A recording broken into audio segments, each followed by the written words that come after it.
A very good morning to all the participants, teachers, and our esteemed guests. I, Mihika, And I, Tanisha. are here to welcome you all on the third day of the 2 week long Faculty Development Program organized by CRSST, SDSITS Indore, and supported by AICTE Atal. The umbrella topic of the seminar is development and design of nanosatellites from perspective of academic institutes. Since the online sessions and the last 2 days of the offline sessions, we have had the privilege to learn the nuances of this topic from the experts on this subject. Continuing on the same line, today we are fortunate to have amongst us Mr. Purushottam Shrivastava from Rrcat Indore as our keynote speaker. Welcome, sir.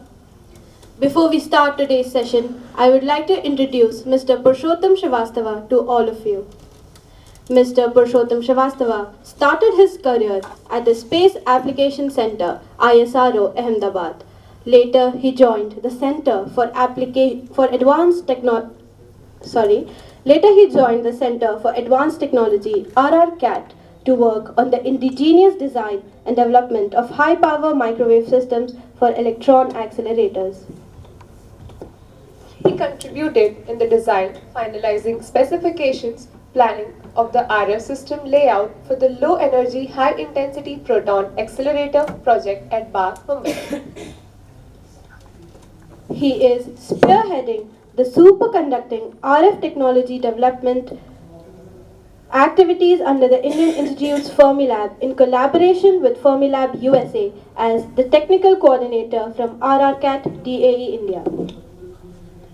He served as expert in Testron Modulator Workshop at ESS Sweden, as scientific advisory board member in international particle accelerator conferences held at Germany, USA, and Canada, as well as International Organizing Committee of IPAC conferences at Australia and France. He has organized outreach activities and orientation courses on accelerators, lasers, and related science and technologies for the Indian post-graduation students of various engineering disciplines including physics. Under his dynamic leadership, RRCAT has won the Best Vigyan Pavilion Award 2 times in 2015 and 2019 and the second best in the year 2017 in the Bhopal Vigyan Mela organized by MPCOS, Bhopal and DST, Government of India. He has received 11 Group Achievement Awards under DAE's Excellence in Science, Engineering and Technology with 2 as Group Leader. Mr. Purushottam Shrivastava has over 200 publications in national, international journals, conferences and workshops. Presently, he holds the position of Director, Proton Accelerator Group, RRCAT, and serves as Technical Coordinator for the IIFC activities from RRCAT, as well as the Project Coordinator for International Collaboration in CERN, Geneva, Switzerland. Now, I would like to request Sir to come on the dais and share his expertise with all of us. Welcome, Sir. It is always a pleasure to come here and see, I believe in one thing, size of audience doesn't matter. Even if you have one person interested, that is more, instead of having 1,000 people, quality is more important. quality is more important. So with that note, I would like to start, and whenever Professor Jain calls me, I have to come. And it's always a pleasure to come here and share, because I was just a student here, and one by one, I tried to cross the steps, and I was always amazed how I will serve ISRO, how I will serve Department of Atomic Energy, and both of them asked me to go to international communities like the largest accelerator, Large Hadron Collider at CERN, and then now the largest accelerator, which will be most powerful accelerator at America, which will be made with the help of Indian institution collaboration. So my topics basically will be mostly on the mega science projects and how we have contributed to superconducting cavities and applications, and of course on the case studies of antenna and amplifiers. These are the important things. When we talk about satellites, we also have to talk about earth stations, because we need earth stations to control them, and you need huge power at earth stations. smaller the satellite abroad, you need a bigger power to be delivered and control it. So anyway, so with that, I will try to show some of the things like why do you need superconducting RF technology, and I will tell you about some of the superconducting SCRA projects at Large Hadron Collider. CERN, you already know that CERN is a European Organization for Nuclear Research. Then PIP2, that is the Proton Improvement Program at Fermilab, USA, which is going to be the most powerful proton accelerator, and they are trying to actually see the neutrino. They will produce neutrino, which will be the particle which is so far not understood by any of the scientific investigations. And this is important to also see that when we talk about all this, it needs basic things, and most of the important thing is RF and micro technology, because RF and micro technology drives these particles to higher energies. Then I will take some case studies on measurements of RF cavities, coupler design and amplifiers, which we have made. Now starting from the mega science, when you say mega science means a big international collaboration is always emphasized. And if you see here, you can see that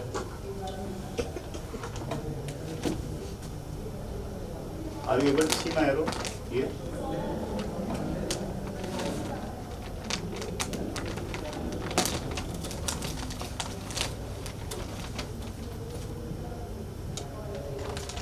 Yes. Yeah. So you can see that we are here today, and this is the universe which is existing today, and how the universe was built up from nothing. There was nothing initially, only energy part. And the most important here is the same thing is said by our Upanishads and the Vedas also. Na sadasit, na asadasit, na vyoma aproyat. इसमें हम कहते हैं कि आकाश नहीं था, जल नहीं था, कुछ नहीं था. तो वही बात ये मेगा साइंस कहते हैं कि initially there was all energy, and energy concentrated at one point and created fundamental particles. So these fundamental particles were created, and then they created neutrons, electrons, protons. Originally Higgs boson, then more fundamental particles, and neutrinos were also produced. And then we are trying to investigate through mega science projects how the universe had come into existence. So you can see that various mega science projects here, starting from LIGO, which actually determines when the universe was already made, stars were made. So LIGO determines the gravitational force between the a pair of stars which collide together. So that is what we are actually engaged. DE is engaged in that. And then we have the Aicte, which is actually the formation of sun, which shows you how to form a sun on Earth for the infinite energy we can create. Then you have 30-meter telescope, which actually sees into the deep universe. Then we have, most important is a square kilometer array, which is also a RF technology based antenna array, which goes and looks into the deep space and how the material and the particles construct into material and how they are interacting with each other. Then we have FAIR, which is also a nuclear energy project, which is a facility for anti-proton ion research. And then we have CERN, actually, which is actually the Big Bang, which is supposed to be Big Bang discovery machine, which has discovered Higgs boson in 2015 and has led to the Nobel Prize to Higgs, Peter Higgs and Egelhard. And then we have the neutrino project here, and here what this Fermilab also is looking into, where to investigate the neutrino and how it is behaving, because neutrinos are the particle which actually cross each matter and do not get lost, and they change their state. So we can determine the structure of matter, what is inside, and it has got a lot of applications in science. So this is the I have tried to create a sort of this mega science project slide. You can see the CERN, then you can see that FAIR, India-based neutrino observatory. Of course, we have the neutrino observatory at other places by CERN and Fermilab also.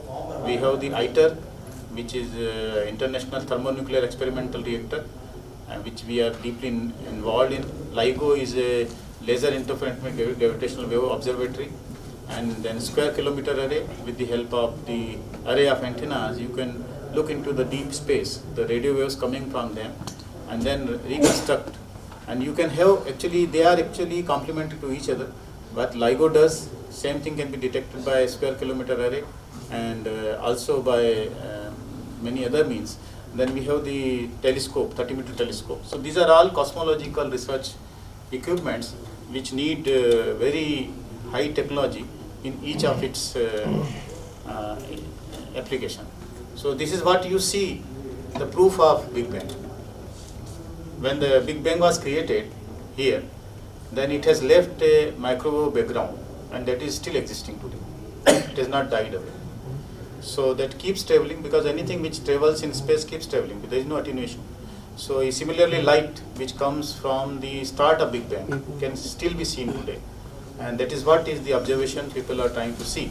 So if you try to see that, you will find out a perimeter, and that perimeter will tell you the birth of universe. So this was the COBE experiment, cosmic microwave background birth of universe, and which shows the typical spectrum with high intensity around 4 to 6 gigahertz. That is the thing which shows here, and you can see that the precise measurement of the cosmic background, microwave background, are critical to cosmology. And you can see that you can always correlate energy and temperature and frequency. So this is once you see that the spectral radiance is from 160.23 gigahertz in the micro range of frequencies. And here I have tried to show that Rrcat Suk, which shows the na sada sinno sada sitta dani Nasid जो no व्योम आप्रोयत. इसका मतलब ये है कि न सत असत कुछ भी नहीं था. हम सत उसको बोलते हैं जो दिखता नहीं, असत उसको बोलते हैं जो दिखता है. Material world is in fact is not true.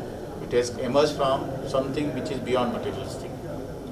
So anyway, so this shows the mega science which India was involved, and this is a large hadron collider. These are all superconducting dipole magnets which we have given character magnets for the superconducting dipole magnets to CERN, and this shows the jacks which are actually made in Indore and now are part of this machine, on which this whole machine is actually situated on the Indian jacks. And you know that when moon comes and there is a tide, not only pulls the water but also pulls the earth mass. So because of that, there is a misalignment in the dipole magnets, and that is corrected by these jacks. It repositions the dipoles into correct position, and this is a 27 kilometer circumference tunnel, 100 meter down because of the radiation shielding reasons. And these are the important things which we contributed, like the corrector magnets. Each corrector magnet sits into each dipole magnet. And then we have, these are the Indian contributions to all these mega science projects and these are made in ECIL. This one is made in ECIL. These are quench heater protection units. And we have this, some of the things like jacks sitting on one of the arm. I hope it's understood. So, okay. Now, this as a case study also, I have taken out a square kilometer array, telescope case. See, a square kilometer array is an array of telescopes spread over hundreds of kilometers, hundreds of dishes and hundreds of thousands of low frequency antennas that will monitor the sky in unprecedented detail. And this is going to be very important observation. South Africa's Karoo region and Western Australia's Murchison Shire are co-hosting locations based on the characteristics and their radio frequencies, quietness, as some of the most remote yet accessible locations on the earth. Because you should know, have the RF, I think we can close the door so that.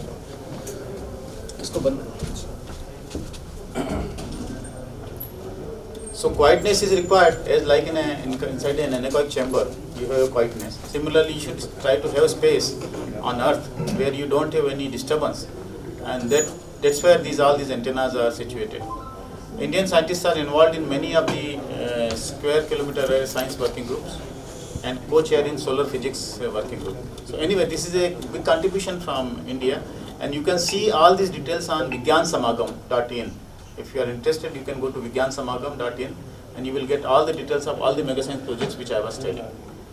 So these are further details of antenna structures. You can see a massive structure spread over a large area, and then these are the other artist impression in studying the concept for the low frequency aperture. These are the low frequency, and these are the core area of the mid telescope array. So you have a combination of high frequency and low frequency, so that you can actually have the full characteristics of the sky and detect, and you can actually steer them to detect what is happening and increase the resolution.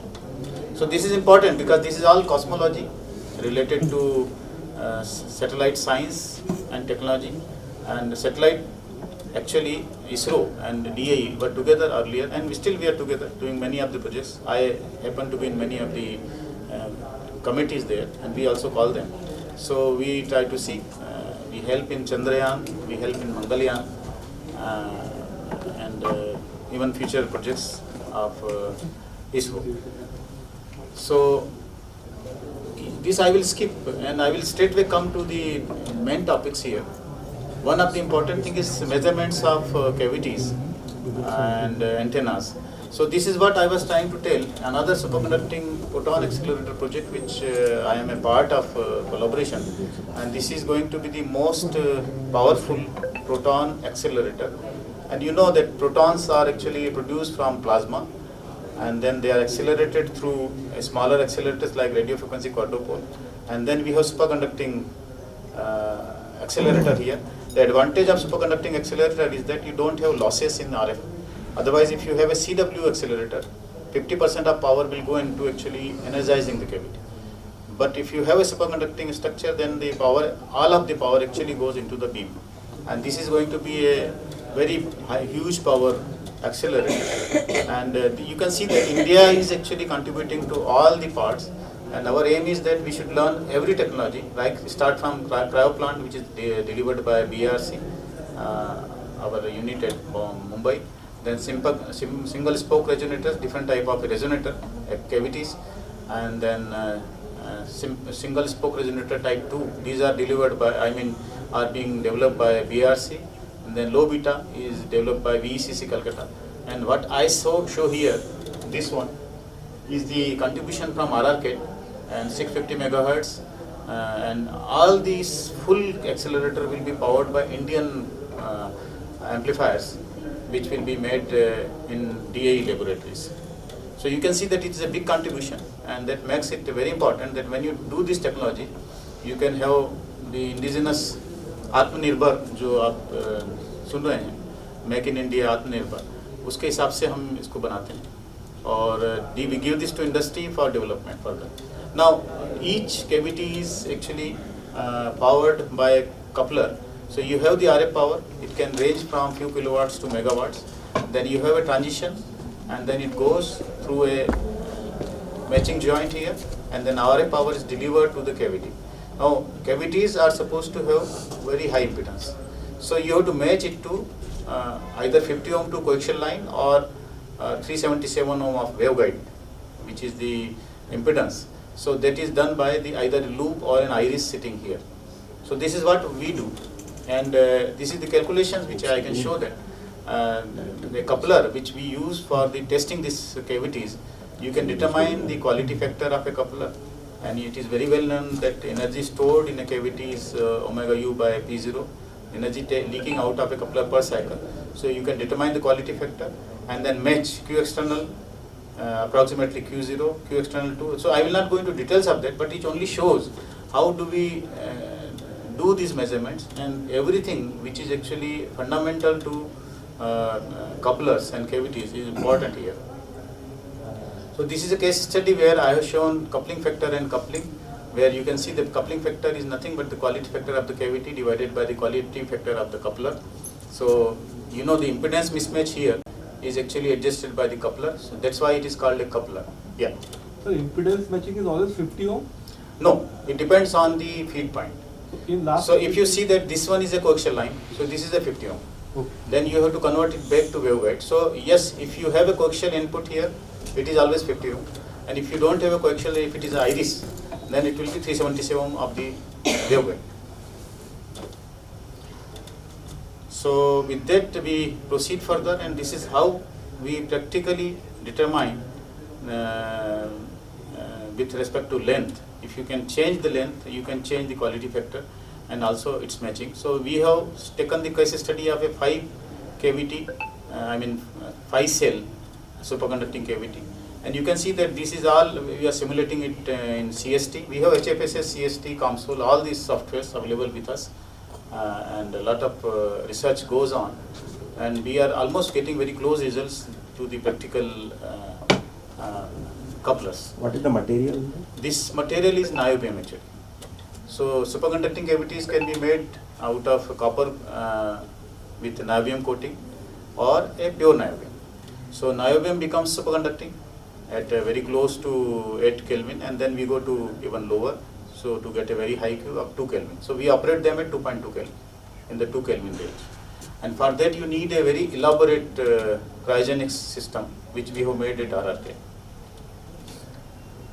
So you know that this IRF characterization of SRF cavities is carried out at various stages, and I will show those various stages. You can see that this is a half cell, and if you join these two half cells, this will become a cavity.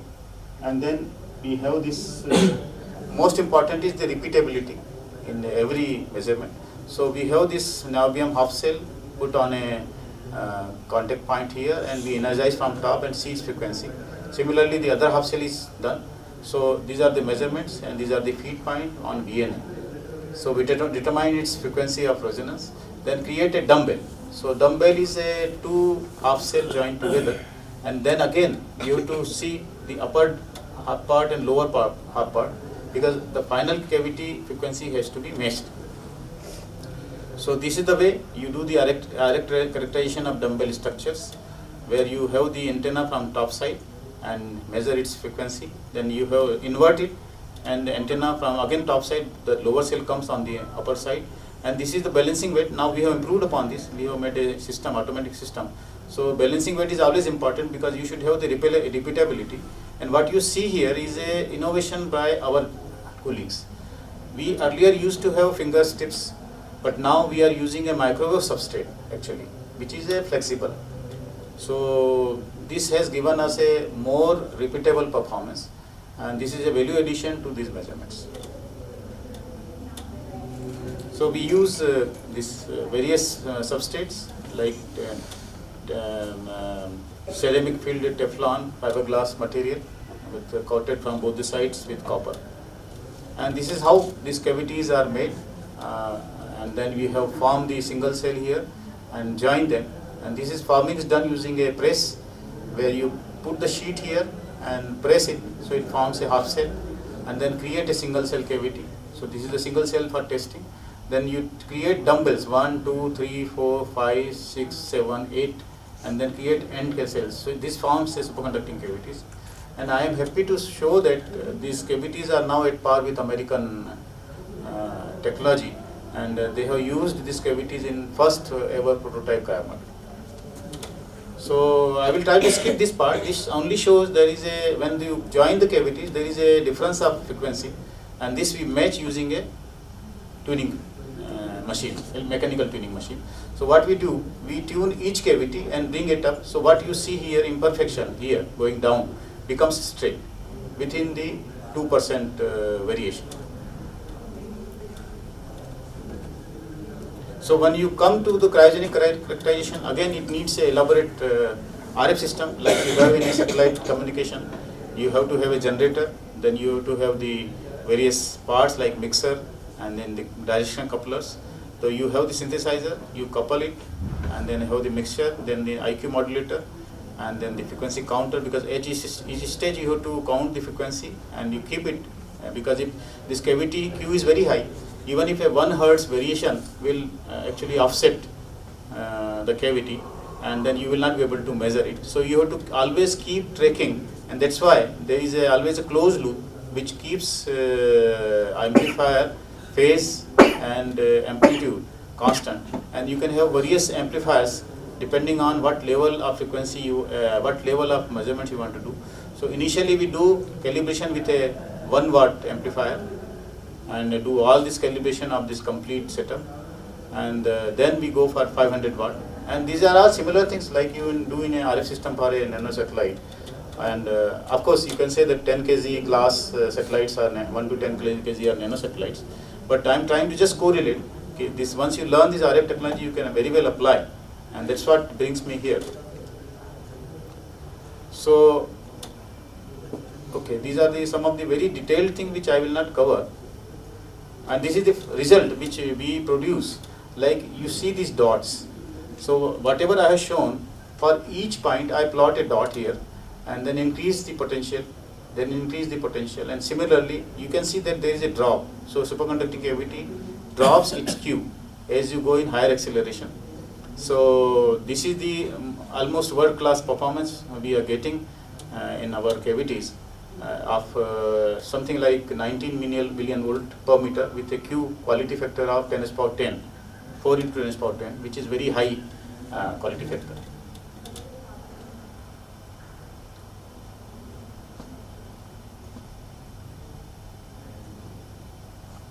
So these are the problems which I had tried to list, but I will skip this part because already we have to go back to our main theme topic.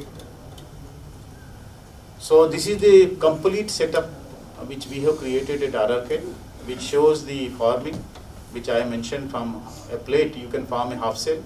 Then this is an electron beam welding. You can see that these are extremely high technology machines which we have set up. And then cavity tuning, which I have mentioned, for each cell you have to tune the cavity so that the frequency becomes matched. Then we take this for a processing, electropolishing, because we want to, from inside, the surface should be clean. And if you have a 19 million volt per meter, you can imagine that a particle inside will create a multipactor or RF breakdown. So to remove that, we use electropolishing so that inside surface is very superfine. And then we go for the inspection, optical inspection, and then we go for the annealing, because these are the processes for actually preparing the cavity for high performance. Then we have a very high grade clean room, class 10, and then we have the high pressure rinsing, because inside if there is any, it is ultra pure water. We use ultra pure water to rinse. If there is any particle which is inside, can be removed. Then we go take this bare cavity and go for a dressing, because you know this cavity is actually dressed with a helium jacket so that the helium, liquid helium, can actually flow into the outer surface of the cavity and makes it superconducting. So this is the complete superconducting cavity made by Rrcat along with dressing, which has been shipped to USA for Millep, and they have used it and accepted it. When you come tomorrow, I think there is a possibility of a visit to at Rrcat. So that's what I am trying to show. These are the things which you will see. So these are the superconducting technology which we have developed, and this cavity is inserted into a helium pool at 2K and close it, and then we use this RF system to track the frequency and also measure its quality factor. And I can very happily say that this system has been improved upon the US system, and in fact they have asked me to share our knowledge, which we are trying to see how to do that. So earlier this box which you see here used to be a 3 box, and it was used to be quite a big elaborate system. So with the new technology we have made a wideband system which can take 1.3 gigahertz, 650 megahertz and 325 megahertz in one box. So this is the advantage of modern technology, and also if you do it yourself with your simulation and with your people, this is the advantage you can improve upon and make the best system in the world. I want to convey here that when you try to design a nanosatellite, and if you do everything by yourselves, like its amplifier, the most important part here, which you can have a cluster of satellites, you can have and each one has its own subsystem depending on what you do. So if you do everything yourself instead of just assembling, then you can improve upon it, and in a small package you can package so many other things. And with the advent of the new technology like artificial intelligence and machine learning, this is always possible to create a bigger task using nanosatellites. They are becoming more important, not only for the learning and academic interest, but also for the espionage, national security. And if you want to have one satellite of big class, it can be destroyed easily with latest technology. But if you have a nanosatellites of large structure, how many you can just destroy? So So one of the other will always work, and it will do its specific task. They can do their individual tasks, or combined together they can do a task. This is what is the important. So that's what I am trying to emphasize upon it. And these are the various other test facilities which we have created, like horizontal test stand, where we test the cavity in an actual condition of high power. So we have made a 40 kilowatt RF system in our lab, and now after this has been shipped to Fermi Lab USA, and they are using it. So this is a case study of a high power coupler, where you can see that there was a question on its matching. So you can see that we start from a 50 ohm, and then we have to see two aspects here. One is the superconducting part here. So you have to superconducting part here. So this is, you can say this is throughout coaxial. So it is 50 ohm, and the matching comes from the antenna here. So the cavity suddenly sees a very high impedance here.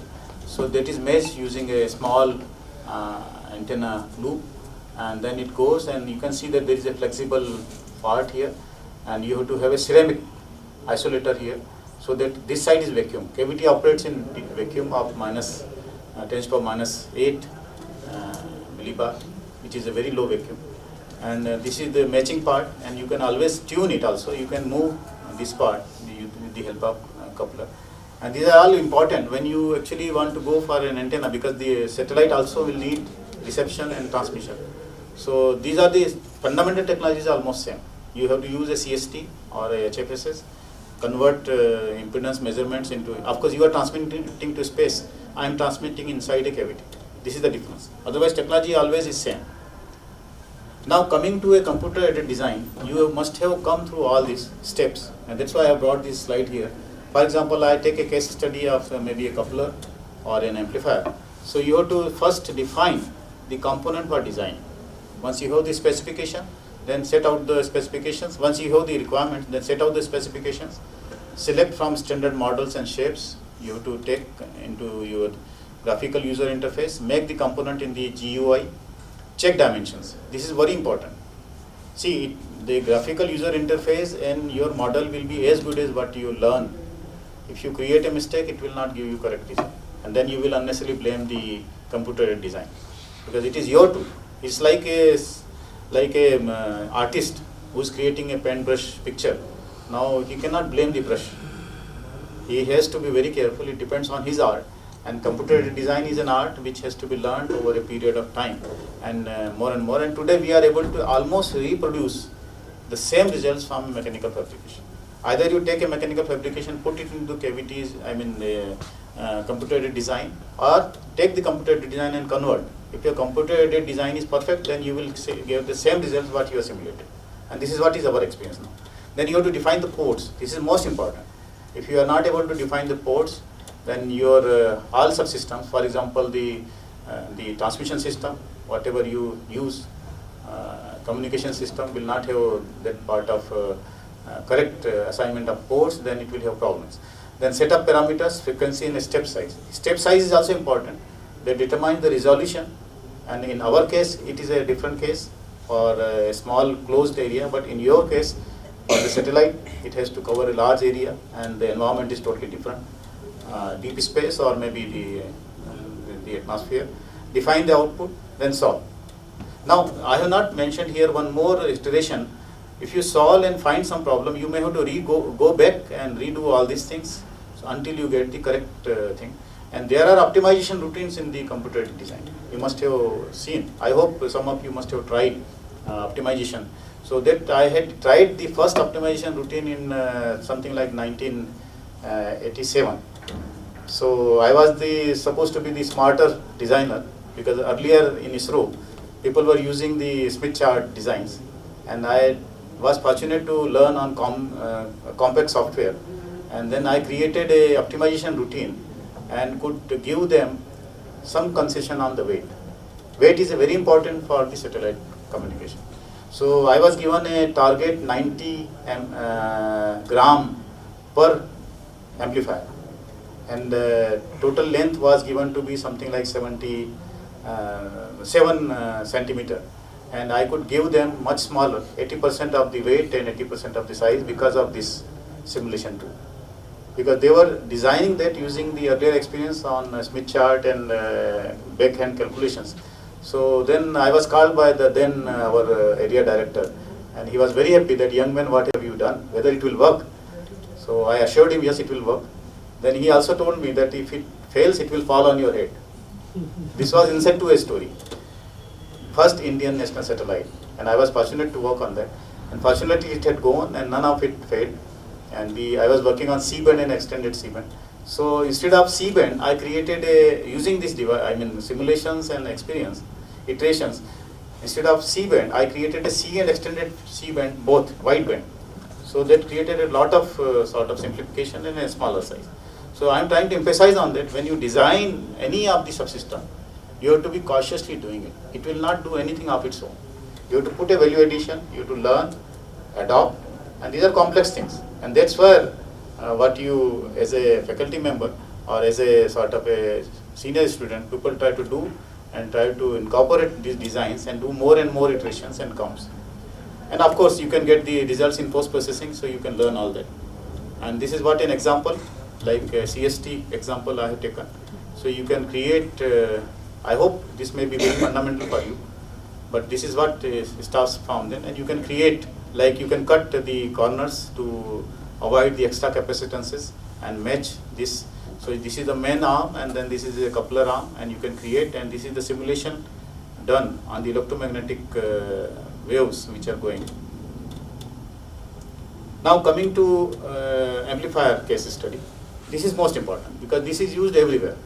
You take any satellite, you take any earth station, you have to communicate to satellite either through your monitoring, like Easter egg does in ISRO.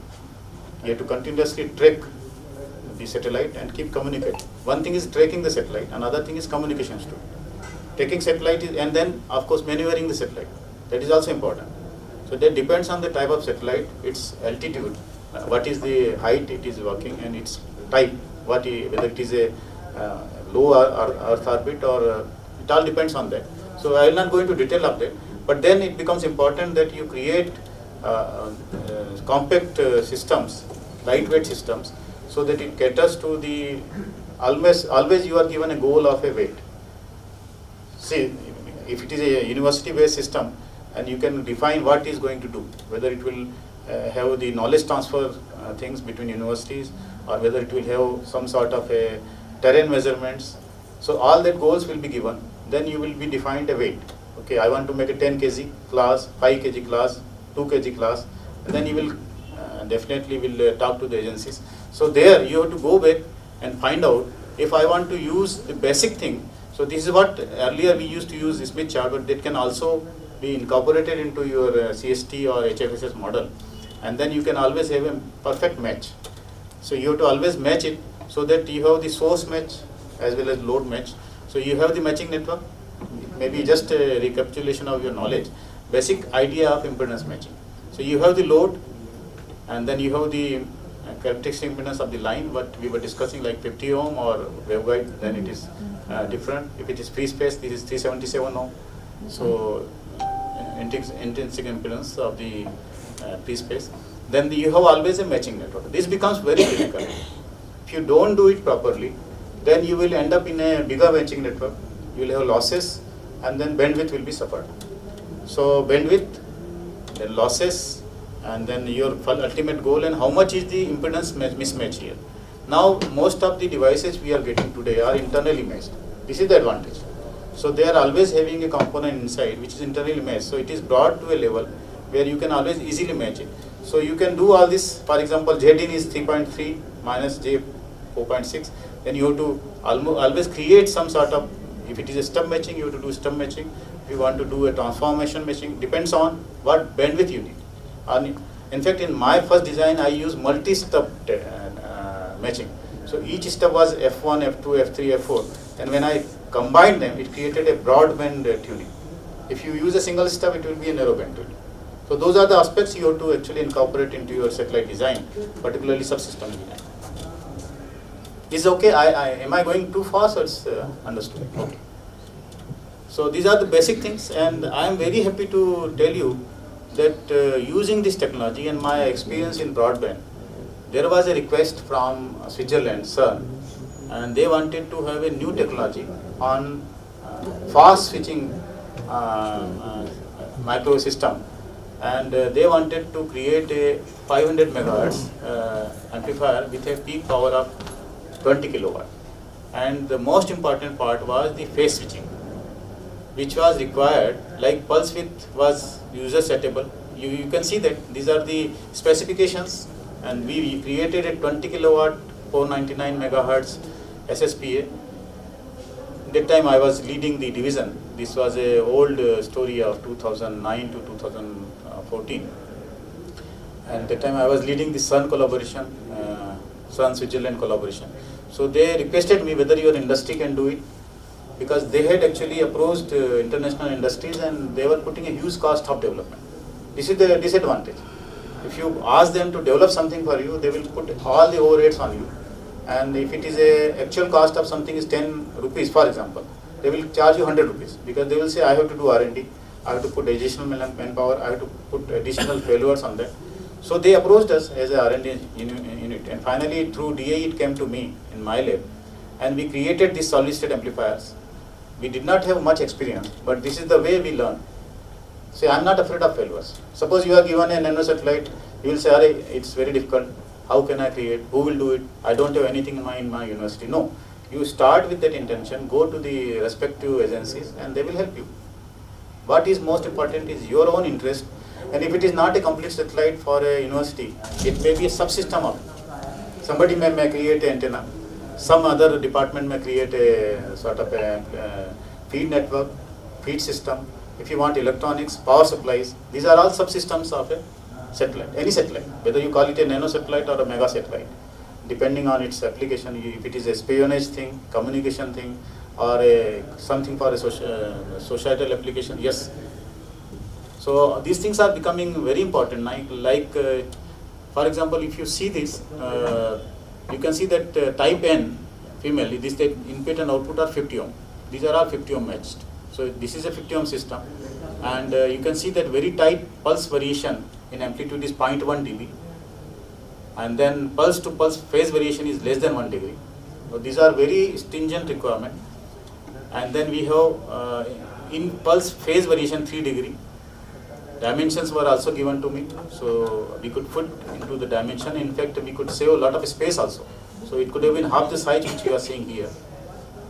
And of course, it was a air-cooled version. So this is a case study. I am trying to show that starting from a small module, you can combine them all, because 20 kilowatt single unit cannot give. So we have combined from 500 watt, combined them through combiners, and I will try to show one of the combiner design also as a case study. You can see it here. So this is, I have taken as a just to show that it is not the combiner which we did ourselves, but this is something which as a case study I have taken. You can see that you can have this, refer this paper, and you can have this port. So a combiner can be a divider also, depending on how much power you have. So you have this port here, match them, and then you have multiple ports. So you can put your inputs here and then combine here. So initially you have to divide input power to in feeding each amplifier and then combine. So it becomes a divider, amplifier stages, and a combiner. So this is what I have done here to create this 20 kilowatt power level. Now, most important is you design a subsystem, it will not work. This happens particularly when you go too compact. So this is what I am trying to show, that the EMI-MC consideration is very important for all these designs. So if the proximity of subsystem is very close, then you will have problems. Interference, then you have to isolate them, either put them in a shielded part, bifurcate them. This is what I have learned, because we work from a system something like 50 megawatt in our accelerators. 50 megawatt is a huge power. And I am happy to share with you that I have a 50 megawatt Klystron subsystem, a system in my lab, which we got already for our linear accelerator. And we also have a very small amplifiers which are used for driving this system. So without going into much detail, you can have these emissions, then susceptibility, then harmonics and flicker, and safety at work. These are the 4 considerations you have to take into account while designing. Of course, for nanosatellites, you don't have all these safety related things, but in any case, if it is exceeding few watts, then you have to be cautious.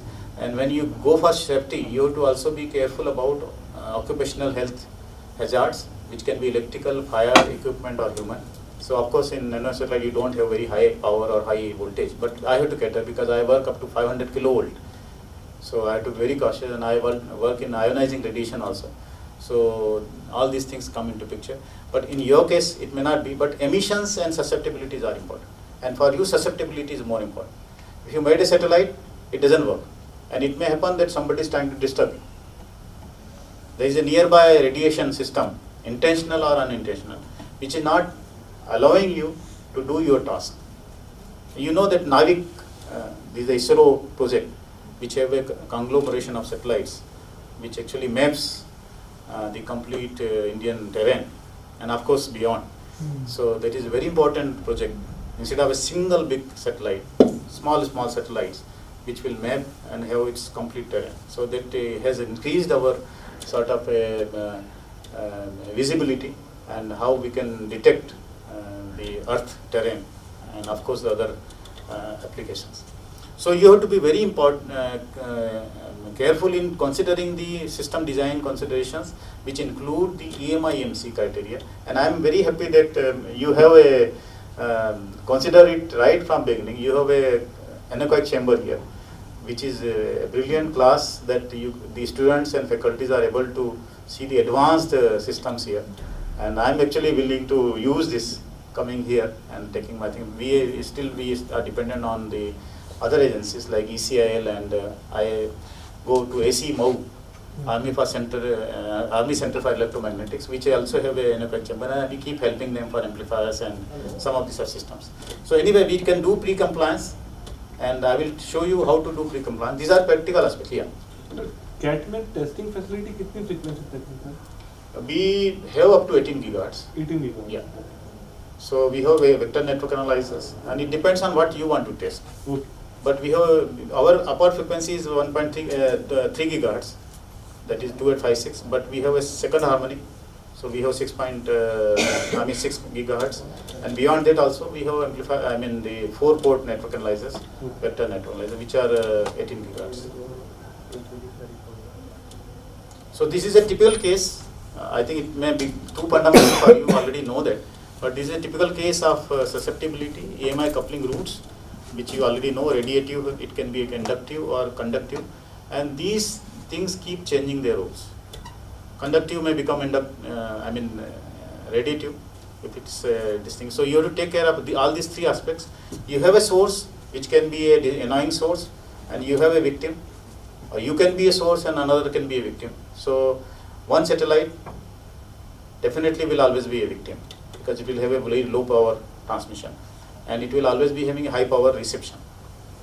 So, and in fact, I was trying to propose that we should have most of these satellites will have their own source, but they can also be powered strategically from a remote microwave beam.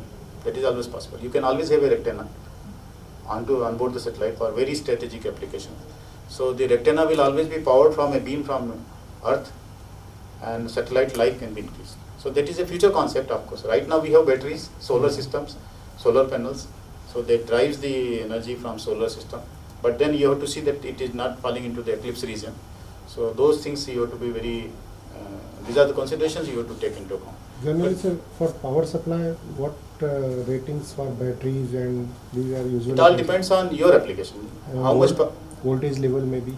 See, when I used to work, I was working at 24 volt. But depends, 12 volt, 24 volt or 48 volt. 48 volt is the upper limit.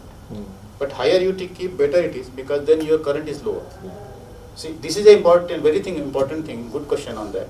That you want to also, weight is determined by the track size overall. And if you can create, but of course you are shifting the burden onto the power supply. May it be depending on the size of the satellite also? Exactly. A big satellite will have a different power budget. Yes, exactly. And it's a power level, yeah. So if you have a lower voltage supply, you will have a higher current to drive it for the same wattage. Suppose I want to have a 5 watt amplifier transmitting from satellite. Then either you can have a 12 volt, but you then to drive more current. More current means your tracks will be of thicker size.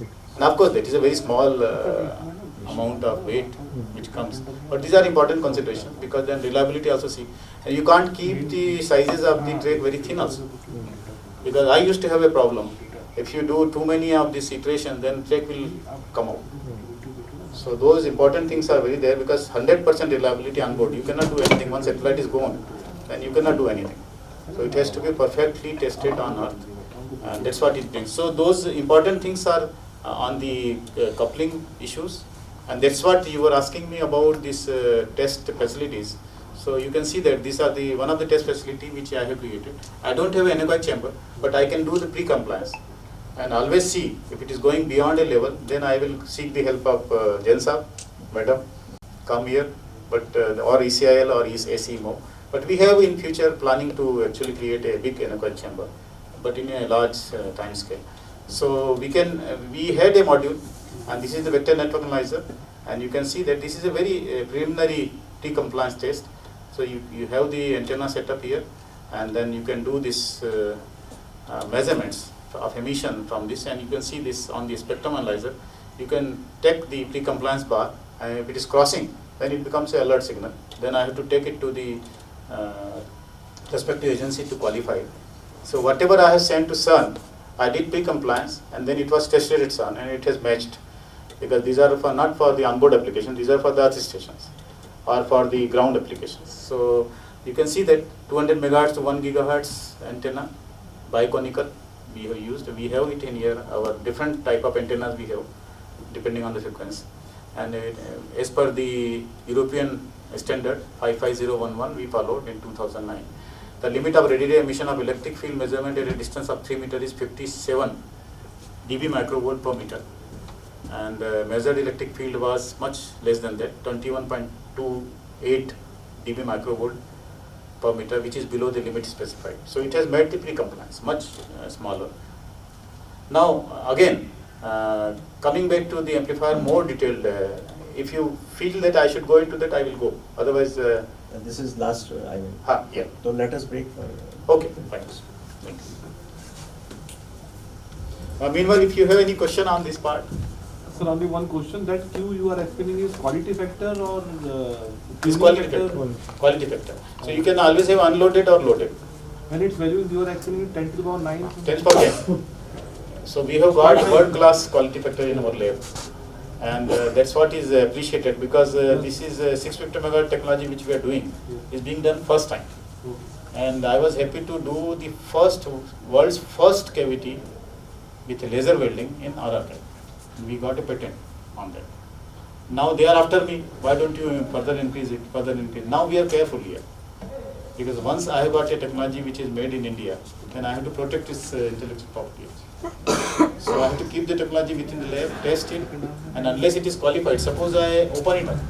It's like a कलाकार जो होता है और बहुत अच्छा अगर perform करना है उसको तो पहले उसको पक्का होना चाहिए कि मेरी राग या मेरा जो ये है कला है पक्की हो. पहली पब्लिक में चला जाएगा तो गड़बड़ हो जाएगा. तो इसीलिए गुरु लोग जो होते हैं वो कभी भी अपने शिष्य को एकदम से नहीं उतारते हैं, छुपा के रखते हैं.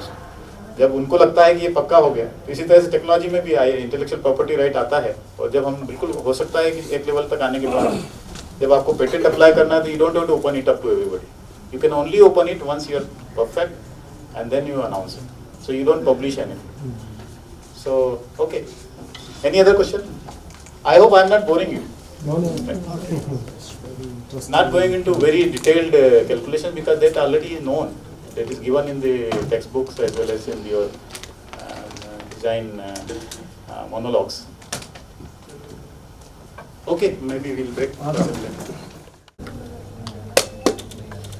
So I will be very brief here because some of the aspects I have already discussed on the matching networks, and amplifier design is nothing but a matching network design.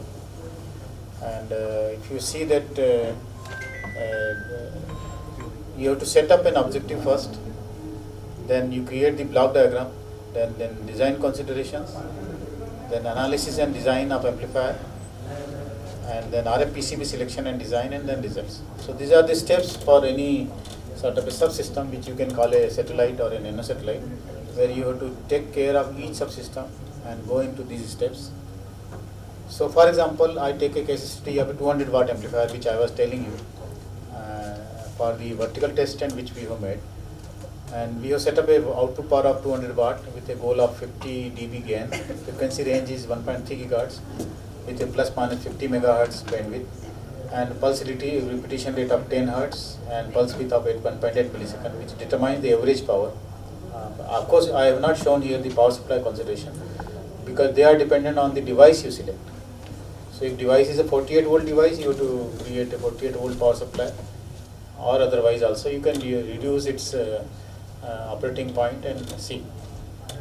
So this is the objective, to drive a high power L-band Klystron. That was the objective of a amplifier here, and this was the 200 watt amplifier with a signal generator. And I have not shown the couplers as well as the isolators here, but for each amplifier you need a isolator, because if there is a reflection from the output side mismatch, then the device should not get damaged. So these are the basic building blocks. You have the signal generator, you have the input power from the generator which feeds into 200 watt depending on its gain, how much power is required here. Then it goes to the load. Load can be an antenna or a cavity or any other subsystem which you want to create. Then of course one single 200 watt amplifier cannot exist, so you need to have a gain blocks. So the pre-driver, starting from the switches you have to switch the RF, you have a pre-gain block here, pre-amplifier module, then a driver module, then the isolator. If there is any mismatch, then it has to protect. Isolator actually is nothing, but it diverts away the reflected energy into a dummy load. And then there is a 250 watt module, because 200 watt is the ultimate output, so you should select a high power than the 200 watt, and then it goes as a RF output and goes to the load. So using these considerations, you have to see the RF design and development of amplifier module.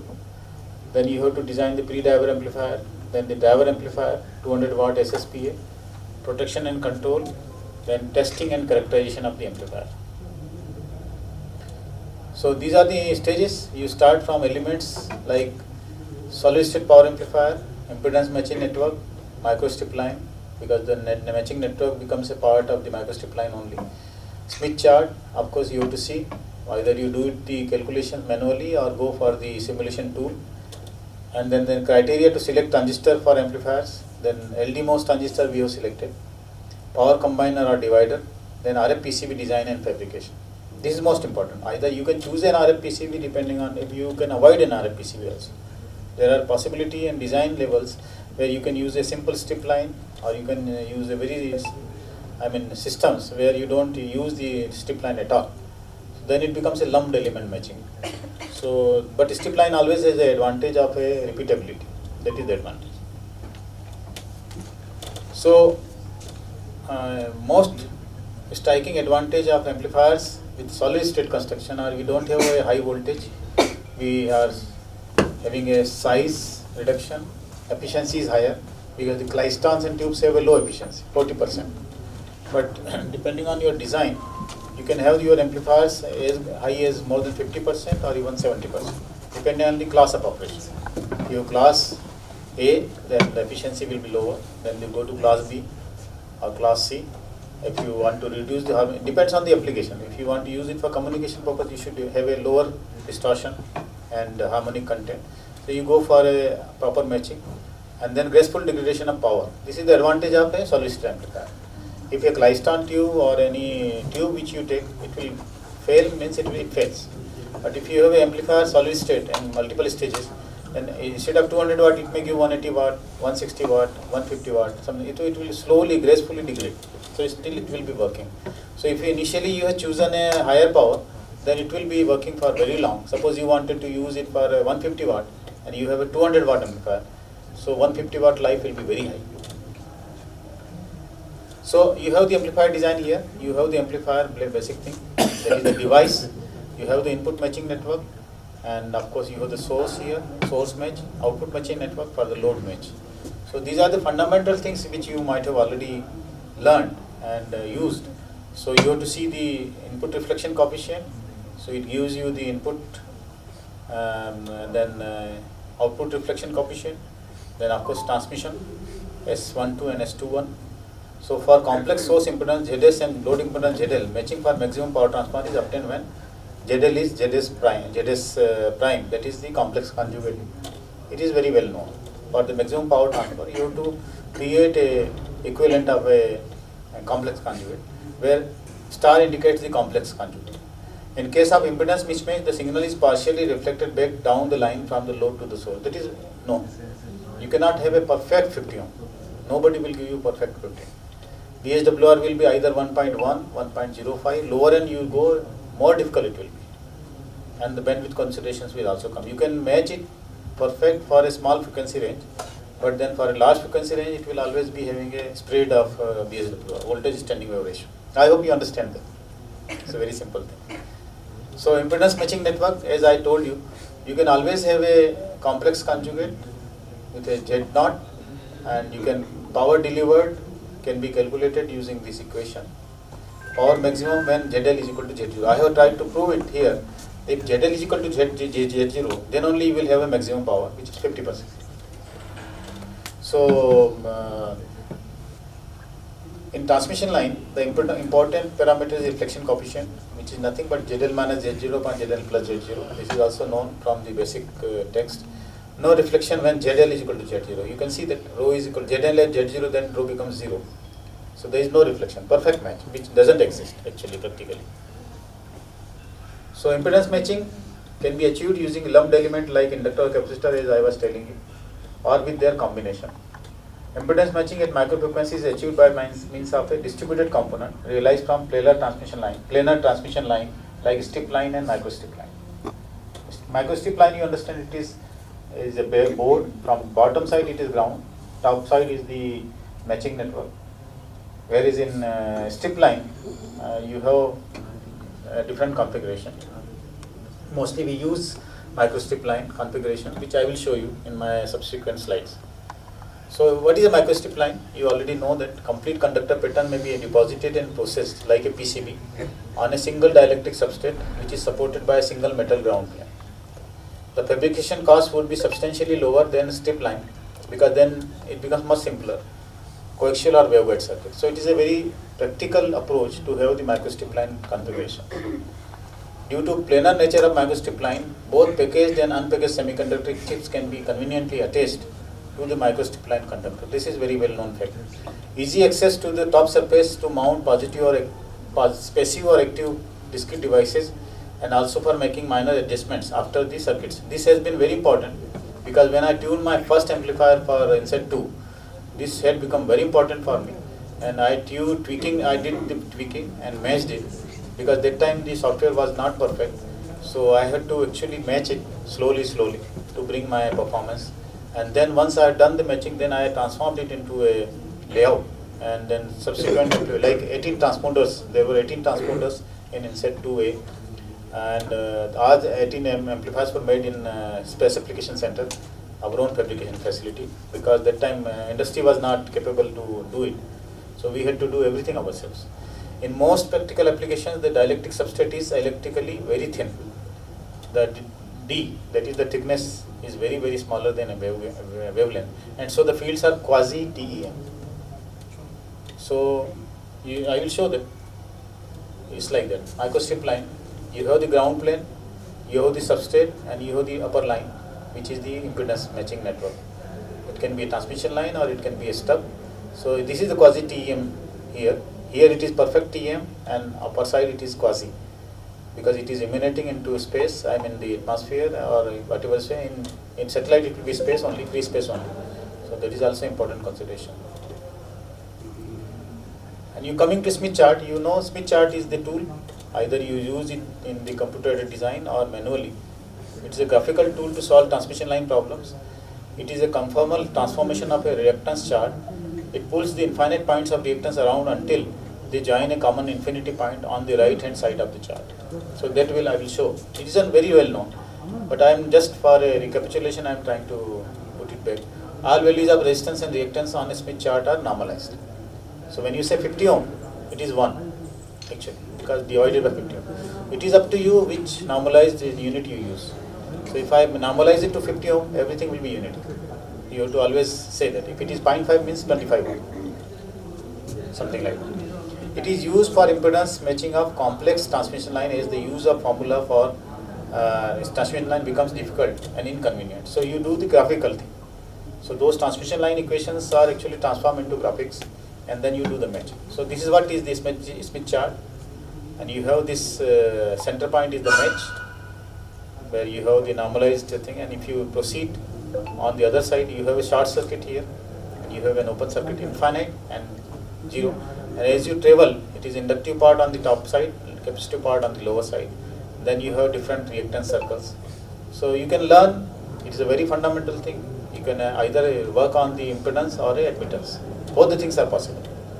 It is up to you. So this is an impedance grid, red one, and green one is the admittance grid. And you can have the reflection coefficient read directly from here at this point, and then you can also have transmission coefficient read directly. So these are actually transformed into Smith chart using computer-aided design. You can directly feed these points into the software which is available. Criteria to select transistor for any amplifier for any satellite application. You can have output power at the operating bandwidth. Then the gain, linearity, this is also important. If you want to change the signal level again and again, then linearity becomes very important. In my case, I mostly operate at saturation. I don't change the power much. Of course, in the closed loop, I do that, but then linearity becomes very important. Then voltage standing wave ratio tolerance, how much you can tolerate. Whether you can go to 1.4, which becomes high reflection. So then you have to put an isolator or a circulator. Then I have the breakdown voltage, where you cannot exceed a higher voltage. Availability in the market also is important, and today it has become very important. It should be available in India around you. Cost per watt is also important, so that determines the density for the satellite.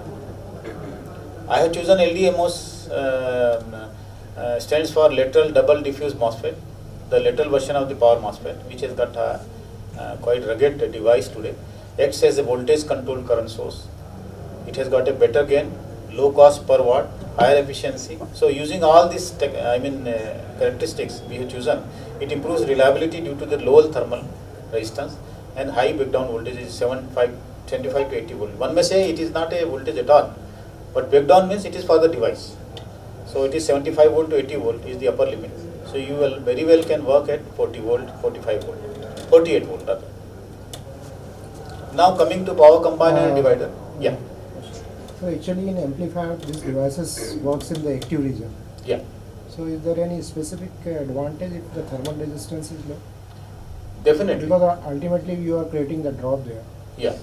So see, the thing is that if you want to, now for example, you take a satellite, it will have varying conditions depending on solar flare or all. So you have to have the ambient temperature considerations also. And if you want to keep it in active region, definitely you want to use it as a linear device. If you don't, then you go into C band, class C or even class D. We go for that, depending on your efficiency consideration. It is actually important that what is your application. So if you want to have a long life, higher thermal stability, then yes, then because there is no means of cooling it. So on the satellite, there is no means of cooling it. No means. So in satellite, temperature, expected temperature will be? Depends on how you design. Okay. So it is always shielded. Shielded. So you don't have the direct thing. It will reflect or shield from the things.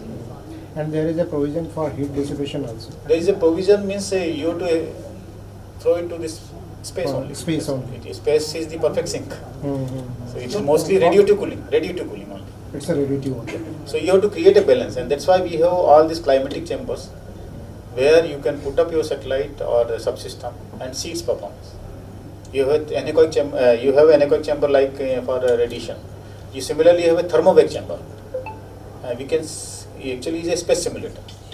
And I was asked to create a electron bombardment device where because in space you have the particles also strike. They determine the life of the semiconductor cells. So those are the important considerations. So in fact there are ways to destroy satellite using particles. Suppose I have my accelerator 2 MeV and put it on a satellite and throw protons out of it. Now you know protons are very dangerous for all these electronics. So all your electronics will be damaged. They will go and get embedded into the semiconductors, and semiconductors will dysfunction. So those are the considerations, like the vacuum, then the thermal thing, and then the particle which you are trying to see. And that's why location of this thing as well as its all those things become very important. It's not that you just design a satellite. Where to put it, at what altitude you are going to put it, what is the application. And of course, I left long back ISRO. But these are the very common things which I learned from my interactions. These are very important. And whether you are having it in the eclipse period or not, whether you are always able to see it and you can control it or not, or whether you have another satellite to control it, that is also important. Like in nano satellite, you can have a structure and you can have another satellite to control it and then transmit it. Suppose one is here, then it will communicate and then transmit its signal to that one. When you have a conglomeration like that.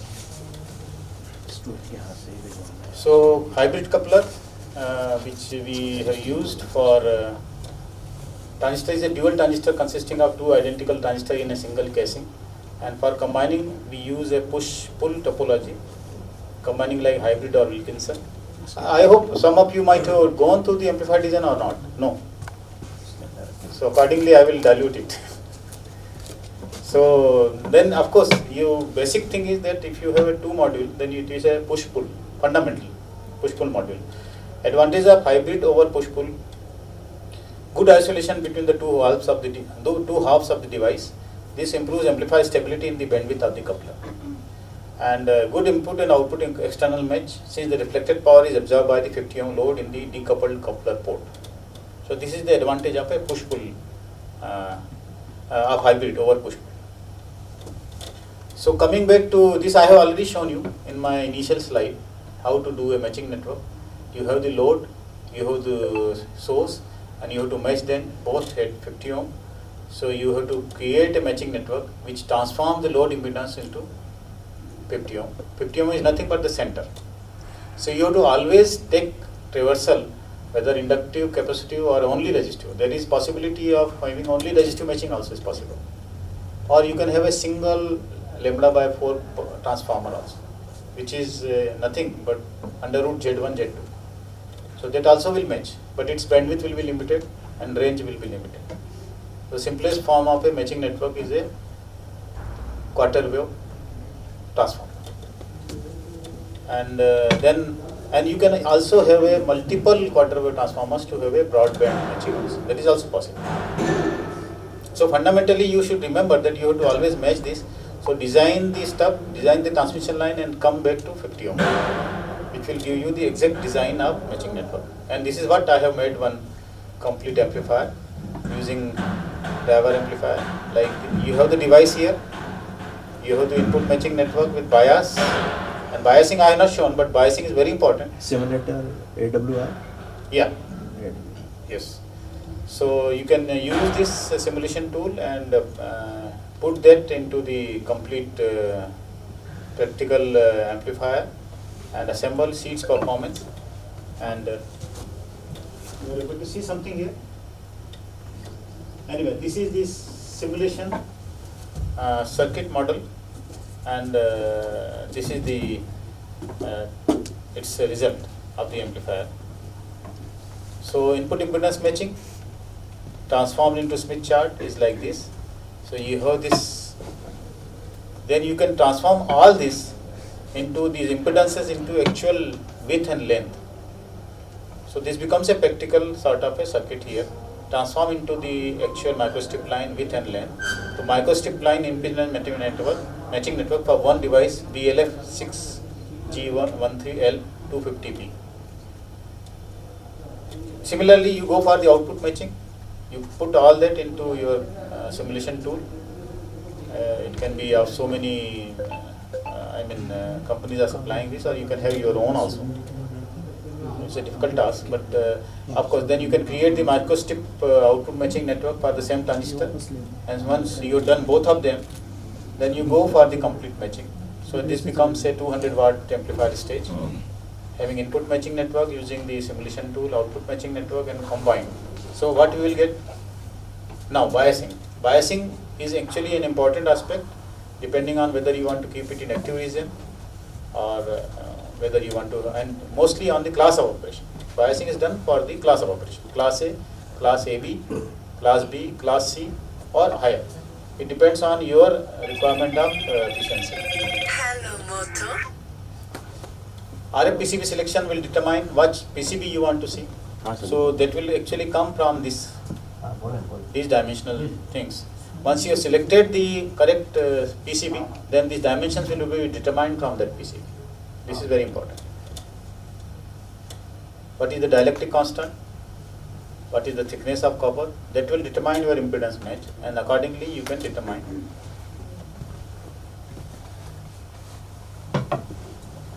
Now biasing, one important thing which if you want to go is that you have to isolate the RF from the DC. So either use a lambda by 4 transformer where the short here becomes open here, or use an inductor or inductor capacitor. Mostly I use a lambda by 4 transformer and a capacitor. So a capacitor connected to the lambda by 4 end will create an open circuit here. So RF will not go to inside of DC, and DC will not go to the output. So this is the DC blocking capacitor here. This is the DC blocking capacitor here, and this is the biasing choke. So you can bias this, and then you can have this. Accordingly, you can bias gate as well as drain. So PCB selection will depend on what dielectric constant, what is the thickness you want to take. So I have done all that. Then I have come to a practical pre-diver stage. You can see that initially it is not so good. The prototype. This is the microstrip. These are the device here, and then the matching networks. So we have got a pre-diver stage consists of 2-stage RF switch followed by a low power driver. So this is nothing but a RF switch. You have one device here, one device here, which will create on-off, that's all, because I want to have a pulse amplifier. So you can see the amplifier driver stage. This is the device, this is the input matching network, this is the output matching network, and these are the SMA connectors. Now connectors, SMA or N-type will depend on your power level, what power level you are working. So for me SMA connector is good enough because this pre-diver stage and diver stage are not very high power. But if you want to go to 200 watt, it has to be an N-type or DIN connector. So for 200 watt amplifier, I had used again the PCB, and then this is, you can see that this is a hybrid. So because you have two stages, they have to be combined using a hybrid. This is a hybrid. You can use a splitter, Wilkinson divider or combiner. So it all depends on your application. In input part also I used a hybrid. Output part also I am using a hybrid.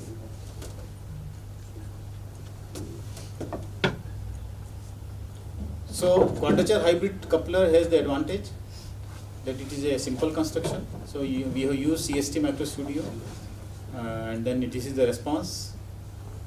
Like you have the practical frequency here, and then you can have the amplitude on this side, and then the match. This shows the match. S parameter, magnitude in dB. So this shows the match here. Now, one important thing which you were discussing, over temperature protection. This is very important because you don't want to force into an unstable region. So prevent accidental damage to the amplifier on account of overheating. So you can always have a protection which can shut off your power supply or reduce its ratings and indicate. So failure of cooling fan, suppose in earth station but not on the satellite. Accidental CW mode operation due to failure of pulse width modulation. If you want to operate it in pulse mode, then if it goes into CW, it will damage stages. So you have to have a reference voltage. So this is the complete temperature compensation and protection. You have the temperature sensor, which is given to voltage corresponding to temperature, and then a comparator, and you have a reference voltage for the temperature. So if you set up that don't want to exceed this temperature, you will always compare, and then signal conditioning circuit, relay switch and cooling fan. So this is how you can see that if there is any sort of over temperature is coming, you can create an interlock and show that your device is protected. This failure of cooling fan or cooling system is a common phenomenon. So you should always have a protection in case of, or otherwise also you should have a protection for its power supply overrun. So this shows the over temperature protection circuit continued. I need not go into detail of this. This is very preliminary. You have the comparison, and then accordingly you can set up the bias and set up the on-off relays also. So it stops power supply when there is any over temperature. So it will avoid thermal runaway. This I may skip because this is a power supply consideration. Coming to test and characterization, finally. So you can test it for operating frequency, output power, power gain, efficiency and harmonic. These are very important considerations which I was telling in the beginning. So this is the amplifier 200 watt which we created, and you can see that this is the amplifier module here, driver amplifier, high power stage here, and the output coming here, RF output. This is the input power going into this to driver. These are the power supply consideration, pre-driver stage, this one, and pulse width modulation circuit, which thermal protection circuit are fixed in this. This is the capacitor bank for power supply, because for the pulse you have to create a capacitor bank because it should not droop down. As you know, a capacitor is discharged, then it will droop down its voltage. So those are the important consideration, and this is the cooling fan for this amplifier. Measurements. So you have the amplifier completely, you can see, it has come beautifully. We have a peak power meter. So input given through signal generator, and then there is a pulse trigger generator. So you will be pulsing it, and then you have the output here. Yeah. Of the specs which I had mentioned.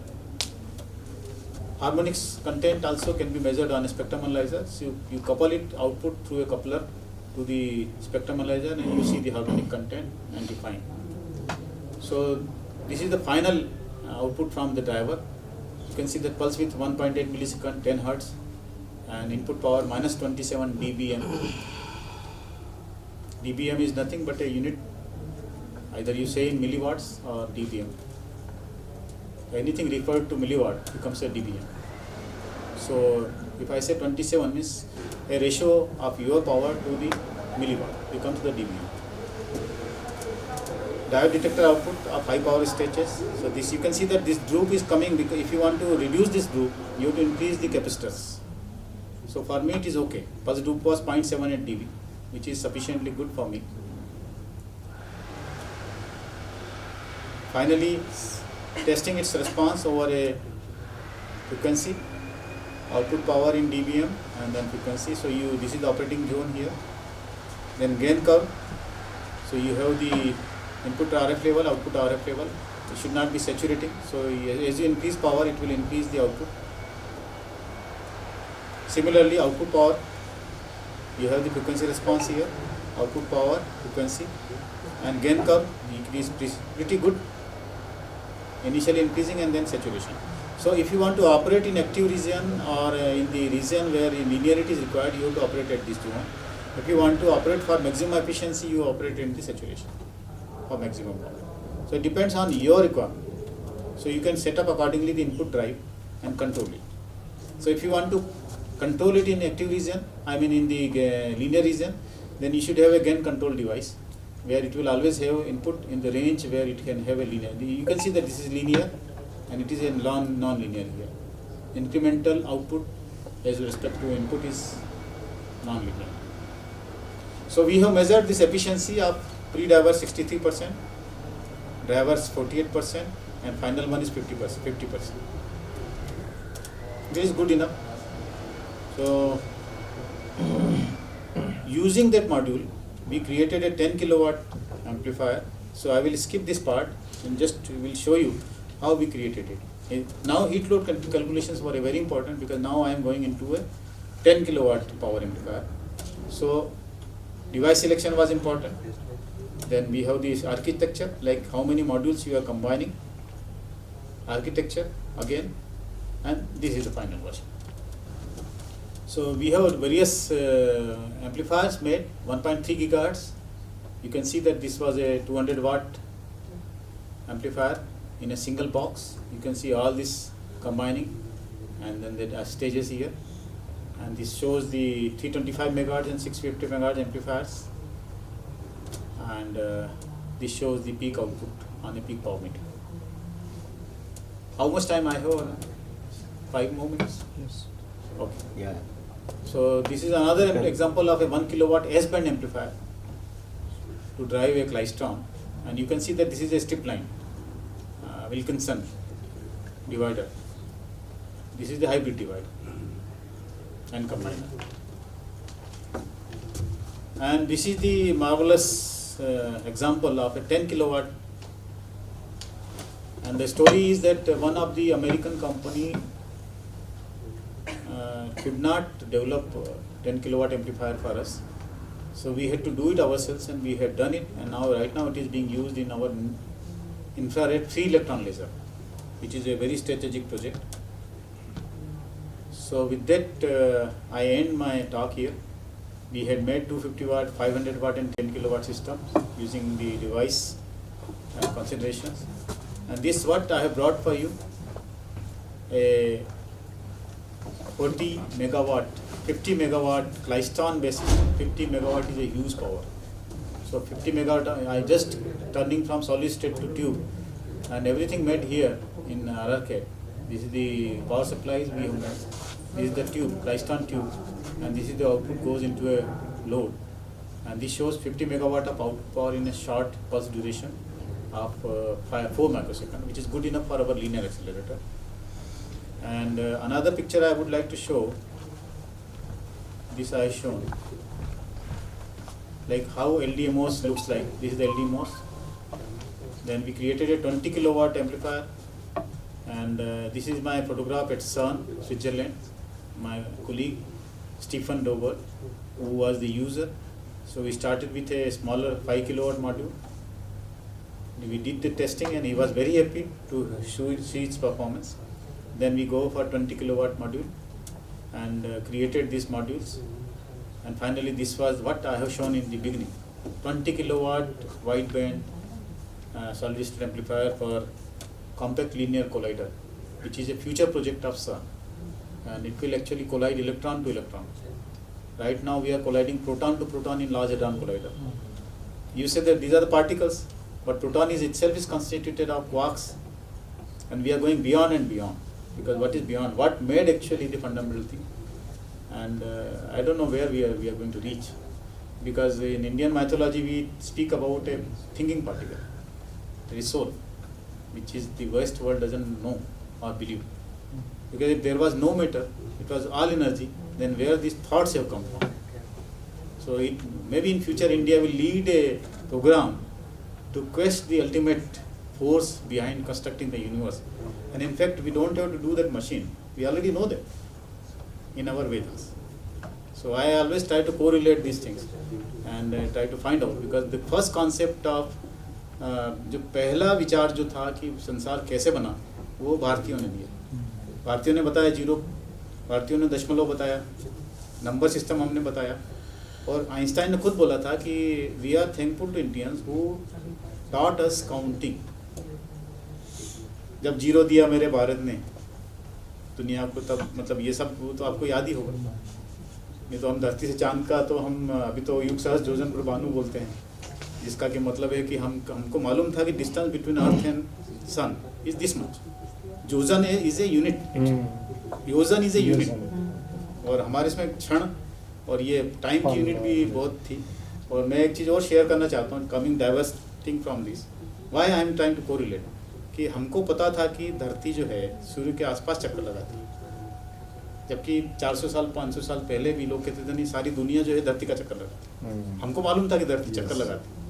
यही नहीं, हम ये बोलते थे कि धरती का चक्कर लगाने का समय जो है हमको मालूम था, सेकंड्स की तक मालूम था. और वो इसका जो भास्कराचार्य द्वितीय थे, उन्होंने उसकी कैलकुलेशन की, कैलकुलेस हमने दिया. Some superpower may also be there behind this.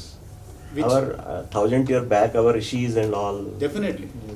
Unless because they didn't have technology or anything that point of time, no education at all. So how they could do it? नहीं, actually They have the technology. ये बहुत important Spectrum है. technology. We should Spectrum technology. Actually आपने जो question उठाया ना बहुत important है. आपको पता होगा, जस्ट थोड़ा सा डाइवर्ट कर रहा हूँ जिससे बोरियत थोड़ी दूर हो जाए.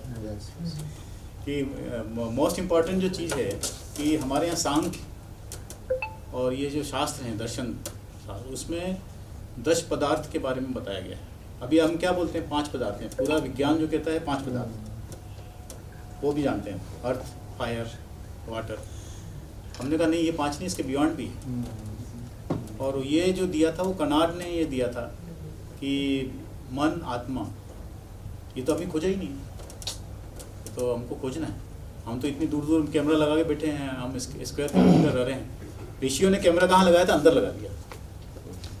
हाँ, सब साइंस वहाँ देखने की जरूरत नहीं थी, क्योंकि you are actually dust of stars. आप और हम जो हैं we are dust of stars, हम सब स्टार्स ही बने हैं। और आपने देखा होगा कि जो आप बाहर देखते हैं वही अंदर है। आपको भूख लगती है, सर टमाटर चाहिए, तो ऐसा कुछ हुआ है कि बीच में वो जो टेक्नोलॉजी थी कुछ मिस हुई है? हुई है, वो मिस gap डेफिनेटली create उसके हुआ प्रूफ्स है। मिल रहे हैं धीरे धीरे। हाँ, अब एलियन कॉन्सेप्ट बोलते हैं, हमारे उसमें तो सब में लिखा है कि भाई बाहर से लोग आए, हाँ। इंटरप्लेनेटरी ट्रेवल की बात करते थे। तो अब धीरे धीरे हो सकता है people will, because there was a period when this Indian science and technology, आपको पता होगा गीता में लिखा है ज्ञान विज्ञान सहितम। मतलब ज्ञान तो है ठीक है, मुझे मालूम है, विज्ञान मतलब कैसे करोगे भाई? गाड़ी मुझे मालूम है कि तैरना कैसे आता है, राइट। क्या तैर पाओगे आप? नहीं। जब वो विज्ञान वो है। जब प्लेन का आविष्कार नहीं था तब भी हमने बताया कि हमारे पास इंटरप्लेनेटरी मशीन्स कहा जाता है, कहा जाता है, उसको प्रूव करना शास्त्रों में उल्लेख है उसका कि हवा के मार्ग से जाते थे। धूम्र के वो हैं जो गुब्बारे की रामायण बात में करते रामायण में रामायण में उसका- पुष्पक विमान वाला हैं, कॉन्सेप्ट विमान है। की कॉन्सेप्ट है। और वो गणेश जी वाला जो सिर अलग कर देते हैं, तो वो भी kind of surgery at that point of time. Sushruta Samhita के बारे में बात होती है, तो हम मेरे ख्याल से हम भटक नहीं रहे, हम सही जगह जा रहे हैं। मतलब सारी चीज़ों को रिलेट करना पड़ेगा। यस, सो ये एग्जांपल मैंने दिखाया था कि this was accepted by CERN Switzerland and it is right now in working. So with that I and it. And another thing story, if you are interested, Vaisheshika Sutram के बारे में बात करता हूँ, संस्कृत के बारे में बात करता हूँ। अभी मैं जब आ रहा था सबने गुड मॉर्निंग बोला, मैंने कहा नहीं, नमस्कार, नमस्ते, वणक्कम बोलो। जब तक हम good morning, good evening, good afternoon नहीं बोलेंगे, आपको घड़ी देखनी पड़ती है, अरे कितना बजा है, सर को गुड मॉर्निंग बोलना है या गुड इवनिंग बोलना है। तो कई बार तो लोग रात को भी गुड मॉर्निंग बोल देते हैं। तो मैं जो इंटरनेशनल मेरी जब मीटिंग्स होती थी तो मैं नमस्ते ही बोलता हूँ, उनको बोलने तो गुड मॉर्निंग, मेरी तो नमस्ते बोलता, तो वो सब अब नमस्ते ही बोल रहे हैं, बिकॉज दे से दैट उसके लिए टाइम देखने की जरूरत नहीं, अभिवादन है। नहीं तो आपको anyway these are important things which you have to bring back as a faculty member. We have to teach our students कि हम कहाँ थे और कहाँ अभी तक, और वापस वो समय आ रहा है धीरे धीरे धीरे धीरे। Whole world is actually now recognising कि इंडिया की पोटेंशियल जो क्या है। एंड वसुधैव कुटुंबकम की तो बात चली रही है, G20 हमने होस्ट किया है और उसमें वसुधैव कुटुंबकम की बात है। तो हम सोच रहे हैं कि हम अपना एरिया सुरक्षित रखें और बाहर का एरिया डिस्ट्रॉय हो जाए, नहीं, ऐसा नहीं ये है ही नहीं सोच। हो ही नहीं सकता। वो डिस्ट्रॉय होगा तो अल्टीमेटली आप भी डिस्ट्रॉय होंगे। तो पूरी धरती को Balance. सुरक्षित करना बहुत जरूरी है, इसलिए बैलेंस जरूरी है। वन अर्थ वन फैमिली बहुत इम्पोर्टेंट। तो कॉन्सेप्ट हमारे ही है, इंडियंस का ही है। इंडियंस का कहीं कॉन्सेप्ट कहीं वसुधैव हिस्ट्री में कुटुंबकम। मिलता ही नहीं है कि इंडिया ने कहीं फॉरेन पे अटैक किया हो या उसको कवर किया हो, ऐसा कहीं मिलता ही नहीं है। मिलता ही नहीं। और ये भी इम्पोर्टेंट है कि देखिए हमको भी ये जो हम इसको कोरिलेट करना जरूरी है। सैटेलाइट्स की बात करते हैं, हम धरती से बाहर जा रहे हैं, स्पेस में जा रहे हैं, लेकिन वो space is a part of that. Space is a part, मतलब we are made of space. हमारा रहवास पहले कहाँ था पता नहीं हमें, तो वो बहुत इम्पोर्टेंट है। और ये सब चीज़ें हैं, हमारी जो पुरानी पुस्तकें हैं वो सब एक्चुअली साइंटिफिक टेक्स्ट ही हैं। मैं जब इसको जस्ट लास्ट एक वो बताना चाहूँगा, अगर 2 मिनट और मांगोगे, कि एक बार एक I think it's not recorded now stuff. मैं आयुष शुक्ला सबसे पहले हमारे मुख्य अतिथि का धन्यवाद करना चाहूँगा कि उन्होंने हमें उनके ज्ञान से कृतार्थ किया। और मैं डॉक्टर विजय कुमार सालवेकर सर को बुलाना चाहूँगा कि वो आएँ और एक मोमेंटो देकर के सबको सम्मानित करें। Welcome, thank you.